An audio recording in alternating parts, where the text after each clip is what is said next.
నమస్తే అందరికీ. నేను మీ కీర్తన దేవరాయ. ఇన్నాళ్ళు నన్ను సపోర్ట్ చేస్తూ ఎంకరేజ్ చేస్తూ మీ ప్రేమ నాకు అందించిన ప్రతి ఒక్కరికి నా కృతజ్ఞతలు.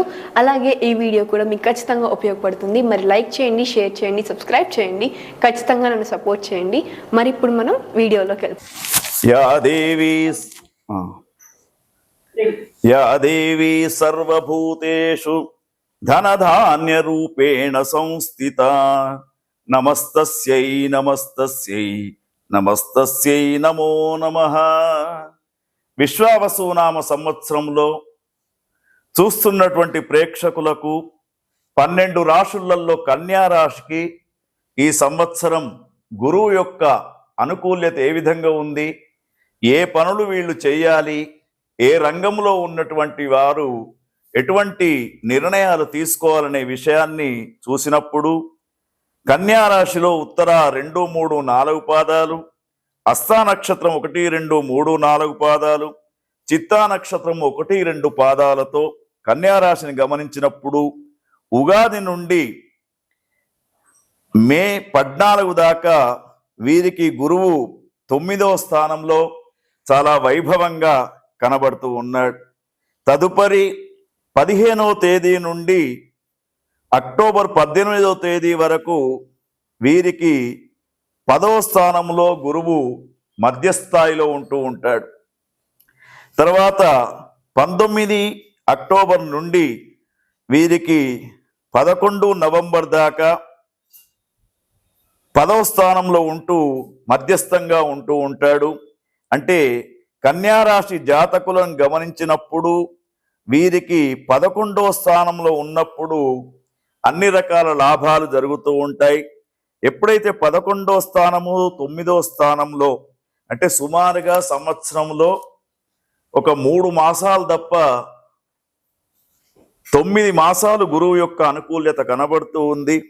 ఈ గురువు యొక్క అనుకూల్యతలో స్థిరాస్తుల యొక్క లాభం జరుగుతూ ఉంటుంది మీకు. తర్వాత స్త్రీ సౌఖ్యం ఉంటుంది. అదేవిధంగా వృత్తి పట్ల రాణింపు అనేది ఉంటూ ఉంటుంది. 9వ స్థానంలో గురువు ఉన్నప్పుడు ముఖ్యంగా వీరికి మరి అనేకమైనటువంటి కొంత వ్యాపారపరమైనటువంటి ఇబ్బందులు ఏర్పడుతూ ఉంటాయి. ఉద్యోగస్తులకు మాత్రం చక్కని సమయంగా చెప్పవచ్చు.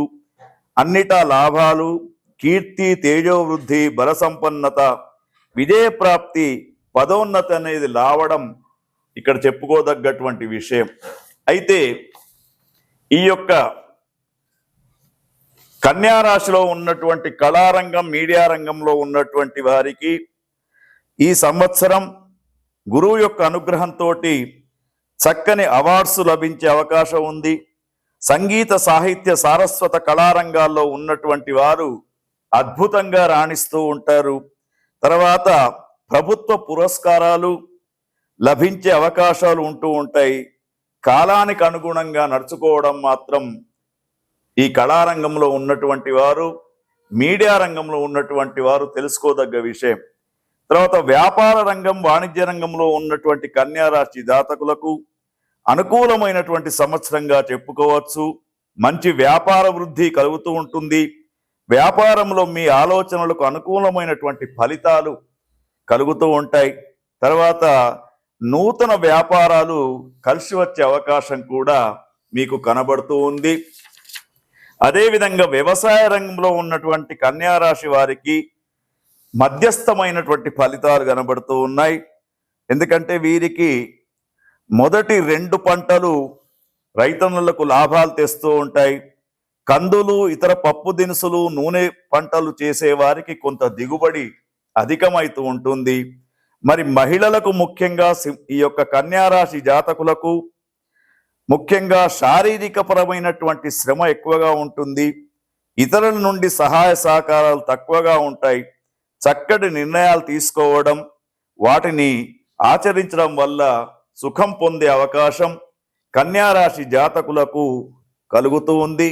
మరి ఈ కన్యా రాశి జాతకులకు గురువు యొక్క అనుకూల్యత పొందడానికి వీరు ప్రతిరోజు కూడా గురువుకు అనుకూలమైనటువంటి స్తోత్రాలు చదువుకోవడం, ముఖ్యంగా ఈ చిన్న సులభమైనటువంటి ఉపాయం ఏమిటంటే కాకులకు రొట్టెలు పెట్టడం అనేది మీరు చేయదగ్గటువంటి ఒక చిన్న సూచన. ఇంకా వ్యక్తిగతమైనటువంటి విషయాలు తెలుసుకోవాలంటే సంప్రదించవచ్చు. అయితే గురుగ్రహానికి ముఖ్యంగా గురువారం రోజున గురుగ్రహం యొక్క జపం చేసుకోవడం అనేది వీరికి అనుకూలమైనటువంటి వాతావరణంగా చెప్పవచ్చు. ఓం తత్సత్. విశ్వావసునామ సంవత్సరంలో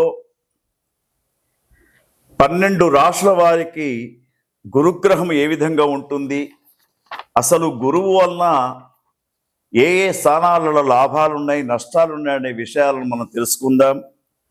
గురువు తేజస్సు 2, 5, 7, 9, 11 స్థానాలలో గురువు ఉన్నప్పుడు గురువు యొక్క లాభాలు ఎక్కువగా ఉంటాయి. అయితే గురువు ఆధిపత్యం అనేది ధనం పైన ఉంటూ ఉంటుంది. గురువు పుత్రకారకుడుగా చెప్పబడుతూ ఉంటాడు. అంటే సంతానం లేనటువంటి వారికి, పుత్ర సంతానం లేనటువంటి వారికి గురుగ్రహం మంచి స్థానంలో ఉన్నప్పుడు సంతానమయ్యే అవకాశాలు ఉంటాయి. తర్వాత జన్మజాతకంలో గురువు బాగా ఉంటే, గురుదశ నడుస్తున్నటువంటి వారికి గురుని యొక్క తేజస్సు అధికంగా ఉండడంతో పాటు వారికి అనుకున్న పనులన్నీ కూడా పూర్తిగా జరుగుతూ ఉంటాయి.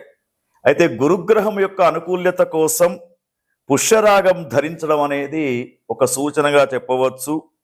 అయితే ముఖ్యంగా ఈ గురుగ్రహం యొక్క అనుకూల్యత ఉన్నటువంటి వారికి, అంటే మనం చెప్పుకున్నటువంటి 2, 5, 7, 9, 11 స్థానాలలో ఒకవేళ మీ రాశులలో గురుగ్రహం ఇట్ట ఉన్నప్పుడు ముఖ్యంగా ధనధాన్య గృహ వ్యాపార వృద్ధి కలుగుతూ ఉంటుంది. ముఖ్యంగా చదువులలో మంచి వృద్ధి పొందుతూ ఉంటారు. విదేశాలకు వెళ్ళి చదువుకునే అవకాశాలు ఉంటాయి విద్యార్థులకు. యువతి యువకులకు వివాహాలు జరిగే అవకాశాలు కూడా కనబడుతూ ఉంటాయి. తర్వాత ముఖ్యంగా ఎక్కువ సమాజంలో వీరు గౌరవించబడుతూ ఉంటారు. ఉద్యోగ సంబంధమైనటువంటి విషయాల్లో చాలా చురుకుగా ఉంటారు. యోగ్యమైనటువంటి పుత్ర సంతానాన్ని పొందుతూ ఉంటారు. మత సంబంధమైనటువంటి కార్యక్రమాలలో చురుకుగా పాల్గొనే అవకాశాలు ఉంటాయి. తీర్థయాత్రలు చేస్తూ ఉంటారు. తర్వాత అదే కాకుండా బీపీ, షుగర్ అటువంటి వ్యాధులు ఉన్నటువంటి వారికి కూడా గురుగ్రహ అనుకూలతతోటి కొంత వ్యాధులు దూరమయ్యే అవకాశం ఉంటాయి. తర్వాత గురుగ్రహం అనుకూలంగా ఉన్నటువంటి సమయంలోనే సద్గురువుల యొక్క పరిచయాలు, సద్గురువుల యొక్క సందర్శన అనేది పొందడానికి అవకాశం ఉంటుంది. అయితే ఈ గురుగ్రహం 2, 5, 7, 9, 11 స్థానాల్లో ఉన్నప్పుడు మాత్రమే మనం ఇంతవరకు చెప్పుకున్నటువంటి అనుకూలతలు ఉంటాయి. మరి గురువు యొక్క తేజస్సును తగ్గించే స్థానాలు ఏమిటి అని ఆలోచిస్తూ ఉంటే, గురుగ్రహము తేజస్సు తగ్గడానికి 1, 3, 4, 6, 8, 10 ఈ స్థానాలలో గురువు ఉన్నప్పుడు కొంత గురువు అనుకూలంగా ఉండరు. మరి గురువు యొక్క తేజస్సు తగ్గినప్పుడు మనము ఆ గురువు యొక్క అననుకూలతను మనకు కనబడుతూ ఉంటాయి.